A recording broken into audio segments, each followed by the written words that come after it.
Hello hi అండి, అందరికీ నమస్కారం. నాకు నగురుబి అనే సిస్టరు ఒక కామెంట్ పెట్టిందండి. అక్క, నాకు 6 ఇయర్స్ పాప అయితే ఉంది. హాలిడేస్ వచ్చినప్పటి నుంచి ఒక్క నిమిషం ఇంట్లో ఉండట్లేదు. ఎదురిల్లు పక్కిల్లు అని ఆడుకోవడానికైతే వెళ్తుంది. నేను ఎంత చెప్పినా వినట్లేదు. ఇప్పుడు అసలే సమాజంలో దారుణమైన సంఘటనలు చూస్తున్నాం. రీసెంట్ గా నంద్యాలలో జరిగిన 3 ఇయర్స్ పాపని పాడు చేసి చంపేశారు. ఇలాంటివన్నీ చూస్తుంటే ఎవరిని నమ్మాలో నమ్మకూడదో అర్థం కావట్లేదక్క. అందుకే మా పాపని ఒక దెబ్బ అయితే వేశాను. అందుకోసం మా పక్కింటి వాళ్ళు వచ్చి పిల్లని అలా కొడతావేంటి, మెల్లగా చెప్పుకోవాలి కదా అంటున్నారు. నేను ఎంత చెప్పినా మా పాప అయితే వినట్లేదు. నాకేం చేయాలో అర్థం కాలేదు. వాళ్ళన్న మాట నన్ను చాలా బాధ పెట్టిందక్క.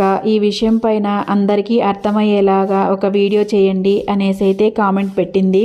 చెల్లి, నీకొక్క మాట అయితే గట్టిగా చెప్పగలను నేను. మనం ఏంటన్నది మన అంతరాత్మకు తెలిస్తే చాలు. పక్కింటి వాళ్ళకి ఎదురింటి వాళ్ళకి తెలియాల్సిన అవసరం లేదు. నీ తల్లి ప్రేమ నువ్వు పెట్టిన కామెంట్లో స్పష్టంగా తెలుస్తోంది. నువ్వు ఎంత భయపడుతున్నావు, ఎంత జాగ్రత్త పడుతున్నావు అని. ప్రస్తుత సమాజంలో ఎవరిని నమ్మటానికి వీల్లేదు. చేతులు కాలిన తర్వాత పాపకి మెల్లమెల్లగా మంచిగా చెప్పి మార్చడానికి ప్రయత్నించు. సమాజం గురించి వివరించు. నీ ప్రేమ పాపనైతే మార్చగలదు. కొంతమంది వాళ్ళ కెరియర్ కంటే పక్కన వాళ్ళ కెరియర్ మీద ఎక్కువ దృష్టి పెడతారు. అంటే వాళ్ళకి ఏం పని పాటు లేదని అర్థం. వాళ్ళన్న మాటలకి నువ్వు బాధపడాల్సిన పని అయితే అస్సలు లేదు. నువ్వు బాధ్యత గల తల్లిగా ప్రేమతో ఒక దెబ్బ కొట్టినంత మాత్రాన తప్పేం లేదు. ప్రస్తుతం మనం చూస్తున్నాం, నెలల పసికందు నుంచి 60 ఏళ్ల ముసలిదాకా కామాంధులు అక్కడక్కడ పాడు చేసిన సంఘటనలు మనకు కనిపిస్తూనే ఉన్నాయి. అందరూ కాదండి, కొందరు. అలాంటి వాళ్ళకి కఠినమైన శిక్షలు పడితే తప్పితే ఇలాంటి ఘటనలు ఆగవు.